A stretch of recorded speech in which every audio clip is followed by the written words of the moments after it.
You dream of a room you've never entered, but the scent is familiar. The curtains are drawn, but light pulses behind them like breath. A woman hums beyond the door. You do not know her name, yet her voice wraps around your spine like vines you've never untangled. You wake with her song clinging to your ribs. There are things you inherited that were never spoken, not memories, but gestures, not thoughts, but patterns. You find yourself reacting before you know why, like a child who flinches at an unseen hand. You want to call it instinct, but it isn't. It's choreography, it's ritual, it's a script you learned in the womb. You tell yourself you've moved on. But why do you still freeze when love turns away? Why does rejection sting as if it were abandonment from centuries ago? Why do certain women terrify you, yet draw you with the scent of home? She is not gone. She has only changed her mask. She speaks through your resistance. She watches through your lovers. And sometimes in the mirror she even wears your face. You do not remember entering the world. You remember the sounds afterward, a flood of brightness, 1,000 hands shaping you into meaning. They named you. They touched your skin with symbols you couldn't yet understand. But before all of that, before your breath, before your cry, there was her. Her blood, her rhythm, her moods. She was the first sky, the first storm, the first silence. You think the umbilical cord was cut once, but you are wrong. That cord never truly severed. It only sank deeper into places you no longer know how to name. She did not teach you with words. She taught you with absence, with the tone of her breath when you entered a room, with the tremble of her fingers when your father raised his voice, with the way her eyes looked past you when she said she was fine. You learned to read danger in silence, not in shouting. You learned to anticipate rejection, to twist yourself into whatever shape would be loved. You thought this was intelligence, but it was adaptation. It was survival. And now, every time a woman grows distant, your bones remember something older than logic. You built your identity around this forgetting, around the illusion that you were separate, that you had grown, that you had healed, that the child had been left behind. But the child never left. He only hid behind your ambition, your logic, your desire for control. You mistook distance for transformation. But the architecture remains. She lives inside your instincts. Her fears are buried in the gestures you repeat unconsciously. Her shame is the silence between your words. When you flinch, it is not you flinching, it is her shadow inside you reacting to a threat that is no longer there. You are not responding to reality. You are obeying a dream. You notice her most in moments of intimacy, when a lover turns toward you with open eyes and something inside you recoils. You call it freedom, you call it independence, but it is fear. The same fear she once felt when she opened herself and was not met. You inherited that, not by choice, by atmosphere, by repetition. You became fluent in her language before you ever spoke your first word. She was not all love, she was also need. She was resentment, unresolved hunger, a grief that no man ever touched. She whispered to you in your sleep, not with words, but with her unmet longing. She placed it in your spine like a message folded into the marrow. You now offer yourself to women the way she offered herself to life, tentatively, desperately, while pretending not to care. You think you are making a choice, but you are enacting a ritual. You think you are in love, but you are inside a reenactment, a trance, a memory with no beginning. You dream of her not as she was, but as you needed her to be, gentle, warm, safe. But the real mother was not just those things. She was also chaos, also abandonment, also rage. You buried that version of her. You edited your own myth, and now, because you cannot look at her clearly, you cannot see women clearly either. You demand from them what she could not give. You punish them for echoes. You flee when the mask slips, and the woman in front of you begins to resemble the one who first held you. Every time you retreat into silence after an argument, every time you refuse to speak your truth because you fear it will not be received, you are inside her again. Inside her compromise, her suppression, her performance. You did not invent these behaviors. You inherited them. You wear her strategies like old clothes, slightly too small, but strangely comforting. You are haunted not by ghosts, but by gestures. You mimic the rhythm of a woman who did not know what to do with her pain, so she taught you how to carry it for her. You search for women who match her outline. You are drawn to what is familiar, not what is healthy, and the familiar is rarely whole. It is fragmented. It is wounded. You confuse recognition for fate. You see her in someone's eyes and call it connection, but it is only memory, unhealed and hungry. And once you fall inside, you begin the old game again, trying to earn what was never freely given, trying to fix what was never your fault. This is not love. This is repetition. This is psychological gravity pulling you back into the orbit of your first emotional source. You cannot run from a foundation you have not examined. You can move cities, change lovers, burn journals, but she will return in dreams, in moments of crisis, in the trembling of your voice when you try to speak your truth. Until you see her clearly, she will continue to shape your choices in the dark. She is not behind you. She is beneath you, beneath your preferences, beneath your desires, beneath your self-image. You have built your life on ground you did not test, and sometimes it shakes not because of the present, but because the past is still unsettled.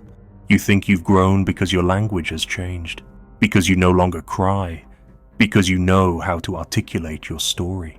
But language is only the mask of the wound, and silence is still your default when things get hard. That silence is hers. You inherited it when you were too young to protest. Now it lives in your bones, like a second skeleton, like an ancestral ghost that uses your voice but does not belong to your will. You fear becoming her, but you already are. You carry her timing, her hesitations, her unresolved grief. You fear confronting her image in the mirror, not because she hurt you, but because part of you still wants to protect her, still wants to justify her, still wants to believe she was only light, only comfort.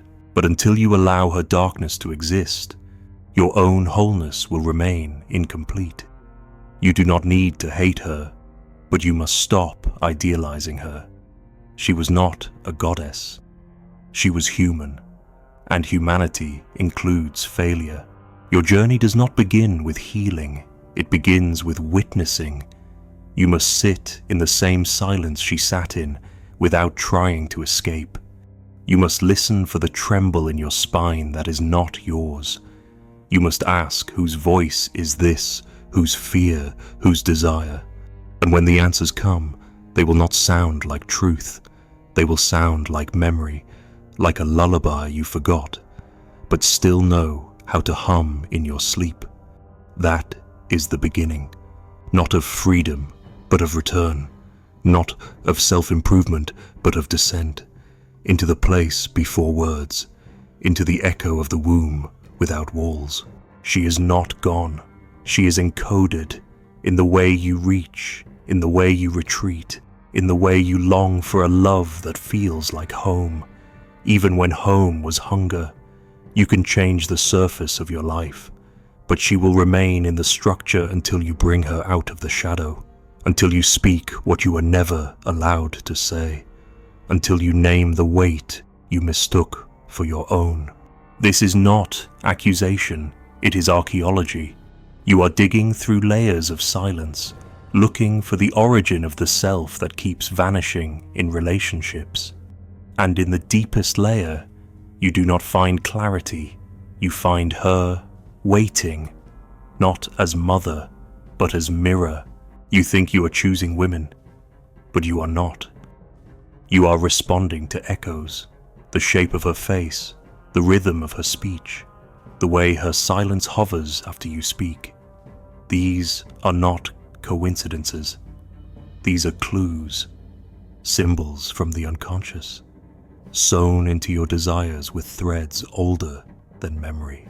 You don't fall in love with the woman before you. You fall into recognition, into myth, into a performance that has been waiting for you since childhood. She becomes a vessel, not a person, a projection screen, a mask for the original voice.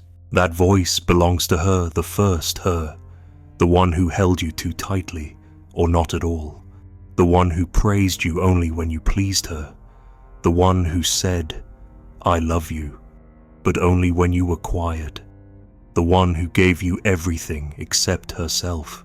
And now you seek her in every lover's body, not to remember, but to resolve, not to reconnect, but to rewrite.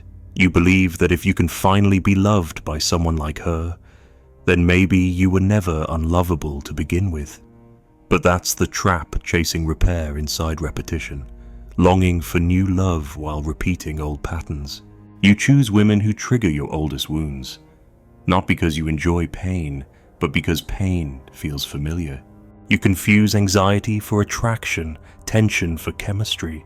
You say you want peace, but you are drawn to chaos, because chaos reminds you of home, of her moods, of walking on eggshells, of knowing something was wrong, but being told everything was fine. And now, when a woman mirrors that uncertainty, you feel something stir, not love, not desire, but memory, an emotional déjà vu, a return to the first stage, hoping for a different ending. But there is no different ending when you're still playing the same role. You become the good son again, but now in a lover's bed. You hide your needs, downplay your anger, become agreeable. You try not to disappoint. You try to become what she wants, even before she asks. And you call this love. You call it maturity. But it is regression. It is performance. You are not in a relationship. You are in a reenactment. You do not want her. You want her approval. And every time she withdraws, you panic not because the love is fading, but because the child inside you is about to be left behind again. You do not hear her voice, your mother's, but you respond to it. It lives in your reactions, in your defensiveness, in your ache for validation. When a woman criticizes you, you feel an ancient shame flood your chest, a shame far too large for the present moment. That shame does not belong to this woman. It belongs to the child you once were, staring at a face that was supposed to be safety and finding only judgment. You never got to argue back. Now, every disagreement with a partner becomes a proxy war. Your inner child is still trying to win a fight you weren't allowed to start. You say you want honesty, but the moment she's honest, you feel betrayed. You say you want intimacy, but when she gets too close, you pull away. You sabotage not because you don't care, but because you care too much, and caring opens the door to abandonment. You learned early that vulnerability costs too much, so you become the stoic, the distant, the self-sufficient. But that is just another wound wearing armor. Even when the woman before you is nothing like your mother, the ghost still enters, subtle, silent. She creeps in through gestures, tones, pauses. She uses your partner's mouth to speak the words you always feared. She wears her perfume. She adjusts her earrings the same way. She sighs just like her.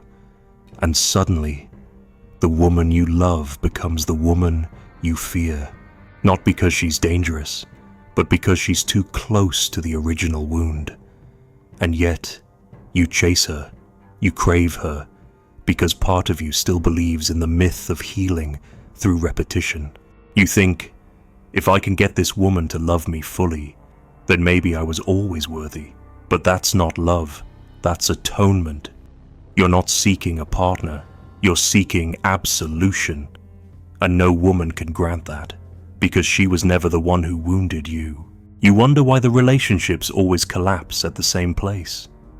Why there's always a moment when you can't breathe, when her love becomes too much or too little, when you feel either consumed or starved. You think it's incompatibility. It's not. It's reenactment fatigue. Your soul is tired of repeating the same script, pretending it's a new play. You're not learning, you're looping. And beneath all of this, beneath the lovers and the longing and the rage, is grief. Grief for the mother you never truly had. Grief for the love that was conditional. Grief for the parts of you that had to be buried in order to be loved. You want women to make that grief disappear, but they can't. They can only mirror it back. Every time a lover leaves, it is not just her absence you mourn. It is hers, the original her, the womb that promised safety but gave you performance. You think you're healing because you talk about your past, because you understand your patterns, but awareness is not the end, it's the threshold. The real work begins when you feel the old pain rise and don't act it out. When you want to withdraw, but stay. When you want to please, but speak your truth. When you want to control, but allow intimacy. That's when the spell begins to crack. But you resist, because to break the pattern is to admit that the mother you loved was not always loving, and that truth hurts more than any breakup. You have protected her image for years, you've made excuses, you've said she did her best, and maybe she did. But the child doesn't need reasons, the child needs truth. And the truth is she hurt you, even if she didn't mean to, even if she meant well, even if she was broken too. Until you can hold that paradox that she loved you and failed you, you will keep searching for women to fix what cannot be fixed. You will keep confusing salvation for seduction. You will keep performing love instead of living it. Because love, real love, begins where the script ends. She still speaks through your lovers, but not forever. Not if you dare to listen differently. Not if you stop reacting and start witnessing. Not if you hold her shadow gently, without trying to turn it into light. You don't need to hate her, but you do need to stop hiding her inside every woman you meet, because no one deserves to be a surrogate for your mother. No one should have to carry that weight just to be loved. You think you're in love, but often you are in transference, in projection, in story. You want the woman to make you whole, but you were never broken. You were only bound to a script, a ghost, a longing that was never yours to resolve. Let her go, not the lover, the mother within her.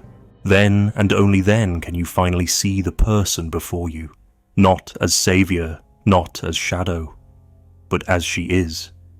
And then perhaps love can begin. You left home, but you never left her.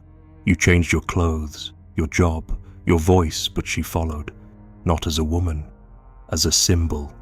She became the texture of your self-doubt, the shape of your hunger, the rhythm of your silence. She moved into your spine, not to haunt you, but to keep you from forgetting. You were born tethered to her. She was not just your mother, she was your world. To break from her is to break from God.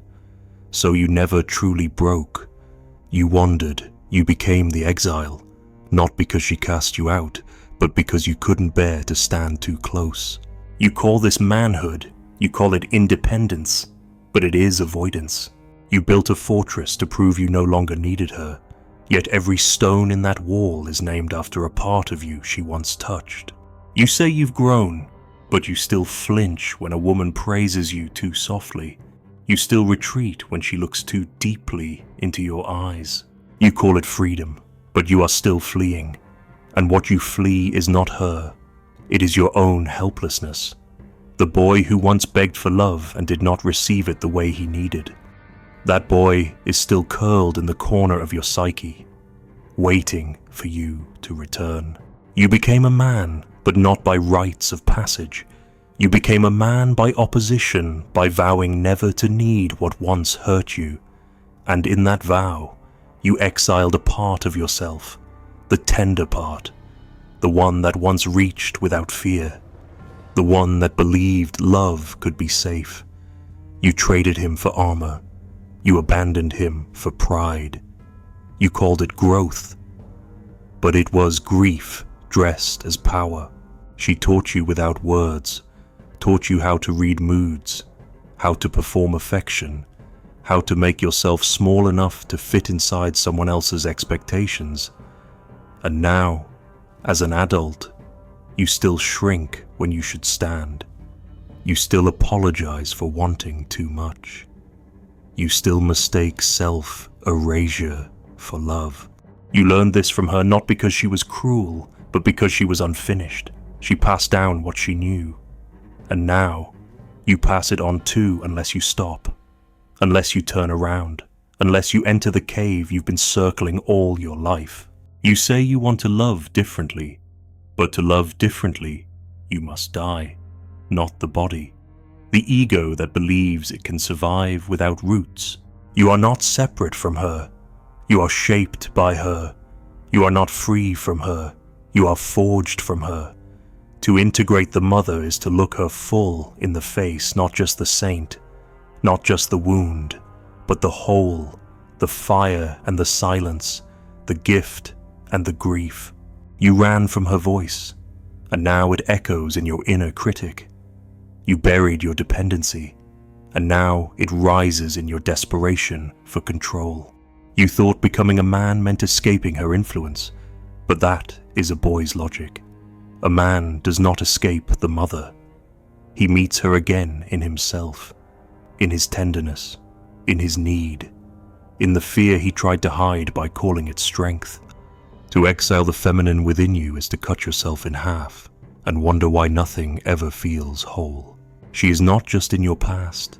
She is in the way you make decisions, in the way you expect punishment for being seen, in the way you hesitate before asking for help. She trained you to seek safety by pleasing others. And so now, you fear truth because truth risks rejection. And rejection, for you, is not just pain, it is annihilation. It is the return to that moment when you needed her most and found only absence. The exile is not physical, it is spiritual.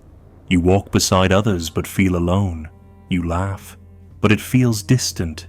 You achieve, but feel no peace.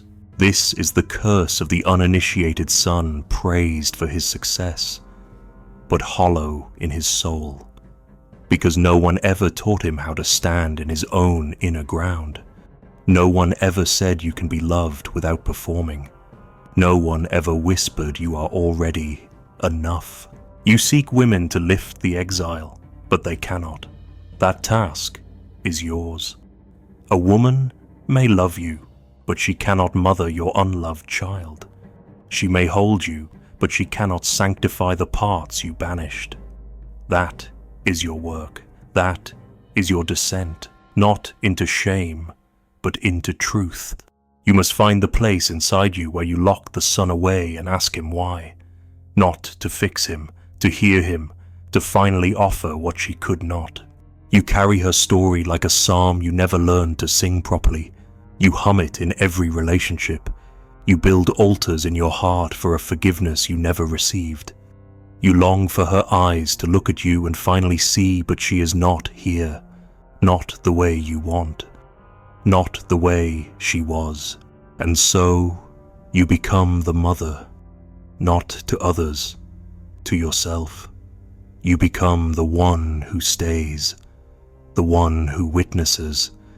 The one who does not punish need, or abandon grief, or shame the hunger for tenderness. Only then does the exile end. but it ends without fanfare, without clarity. It ends in the quiet hour when you want to send that message and don't. When you feel the ache and let it rise instead of burying it. When you look in the mirror and stop asking to be someone else.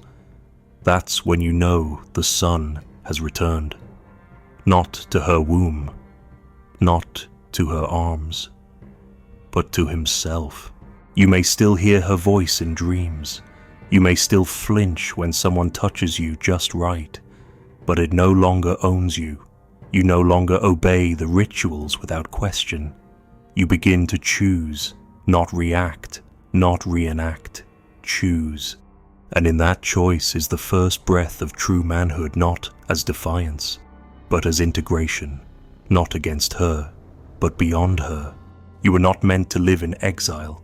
You were meant to become whole, and wholeness includes her, not as queen, not as curse, as source, as symbol, as shadow, as myth. You are not here to worship her, nor to resent her. You are here to release her, to walk the road she never could, to carry the grief she passed down and set it down, to say, finally, what was never said: I am not your wound. I am not your mirror. I am not your second chance. You are the son who walked into the wilderness and did not die. You are the silence that grew teeth. You are the question she never asked herself. And now, so are you, some nights. The dream returns. A house with no roof, its halls lined with mirrors that don't reflect. You wander barefoot through corridors of fog. Behind one door, she hums. Behind another, you scream, but no sound leaves your mouth. The farther you walk, the younger you become. Your voice shrinks, your hands soften. Your name slips from your memory like dust from old parchment. At the center of it all is a crib, empty, rocking. You reach for it, not to touch, but to remember. But the memory won't come, only a scent, milk, salt, ash.